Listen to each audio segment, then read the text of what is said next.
We need to get to our top 5. Want to do it? Let's do it. And now, the top 5. All right, this week we're going to do our top 5 point guards in the NBA today. Hugo, I want you to start with your number 5. Tony Parker. Say it more pretentious, please. The most un-French name, but he's French. It baffles me. Anyhow, Tony Parker, Tim Duncan and Manu have been out now for they're coming back, I think, or they've come back last night. I can't remember, but they had been out for a stretch there, and San Antonio was consistently winning games, and that is all thanks to Tony Parker. So unquestionably, he's the man in San Antonio now, and he keeps that offense, well-oiled and running as smoothly as Greg Popovich wants it. So that guy is just underrated to me. Still underrated. After all these years, we overlook San Antonio. We see how much they win, and we're like, yeah, we overlook that, and we take it for granted of how great a coach Popovich is and how great a player Tony Parker is. He can be, in any MVP race. Oh, absolutely. I mean, they have the best record in the NBA right now, and he's the best player on that team. Plus, I'm not sure if you realize this, Tony Parker's actually having his second best scoring season of his career. He's averaging almost 21 points a game.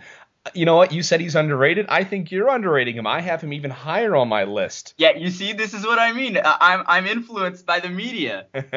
We underrate San Antonio all the time. So just because they're not big name players, they're very quiet stars.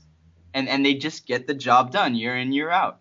My number 5 is Rajon Rondo. Leads the league with 11 assists per game and one of the few guards in today's NBA who, without a three-point shot, is a star in the game. Incredibly impressive. Just incredible vision. And he's a good rebounder, too. I think Rajon Rondo is my number 5 guy on the list.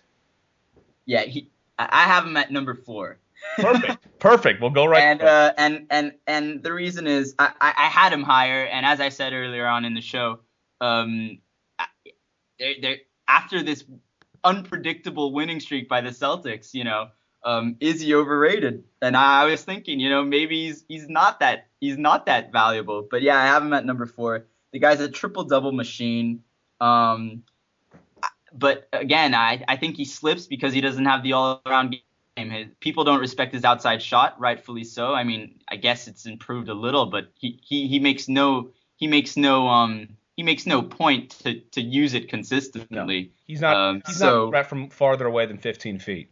Yeah, exactly. And I think that's another thing in terms of work ethic. The guy just doesn't want to develop his shot. I think if he developed that shot, he could be, up there with the top point guard.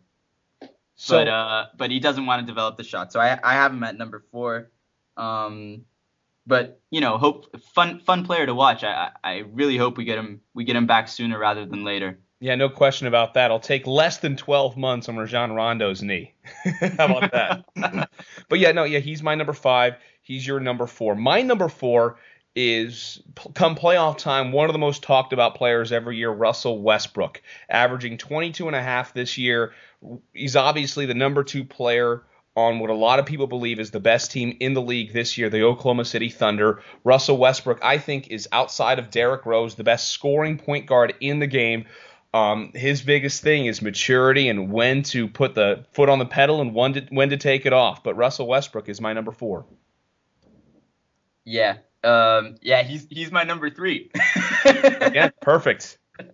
But yeah, he's explosive. I mean, you talk about explosiveness. The guy can drop 25 a game, like that on any given night.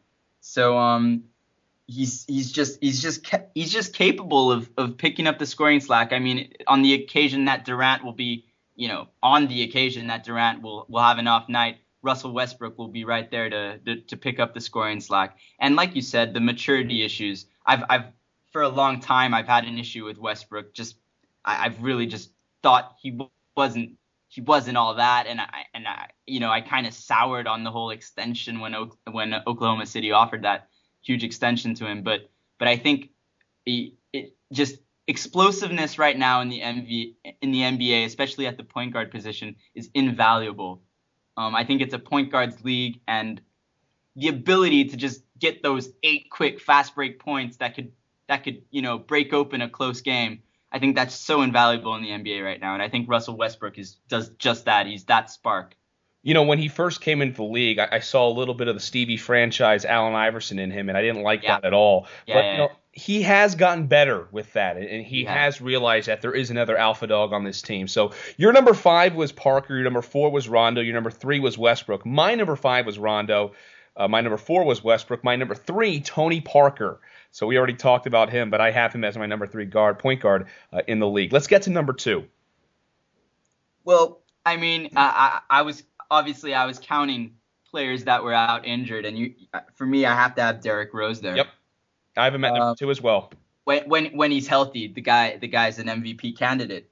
I mean, he won the MVP award. You can argue if it was due to narrative and LeBron should have won it and everything else, but the fact is the guy just carried that Bulls team on his back, and like we said, there is no number 2 scorer on that team, and offensively he just carries the whole team. So I have to have him at number 2. Great all-around game as well. I mean, unlike Rondo, the guy's worked on his jump shot, he's worked on his 3-point shooting, and this is why I want to see him back sooner rather than later. I just can't help but think that Chicago is just that close to topping the Heat when he comes back. I have Rose at number 2 as well for all the same reasons you mentioned. So I guess we both have the same number 1, and that's Chris Paul. What? Dude, I had Darren Williams. No. No, of course. No, almost had me there for a second. After all the talk about how he regressed and everything. We're trashing him all show, but yeah, he's the best point guard in the league. Yeah, no, Chris Paul, unquestionably, typifies the point guard position, doesn't he? I mean, just a floor general, leads the team on defense and on offense, and he single-handedly turned a losing franchise around.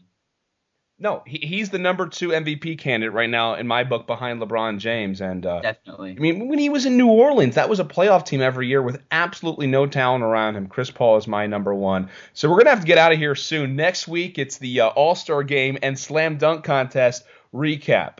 I know this. I'm putting you on the spot here, Hugo, but I want to get your quick pick for the Slam Dunk Contest. This field, by the way, leaves something to be desired. Jeremy Evans, Eric Bledsoe, the Manimal, Gerald Green, Terrence Ross, and James White. Oh, just get the big stars back in it.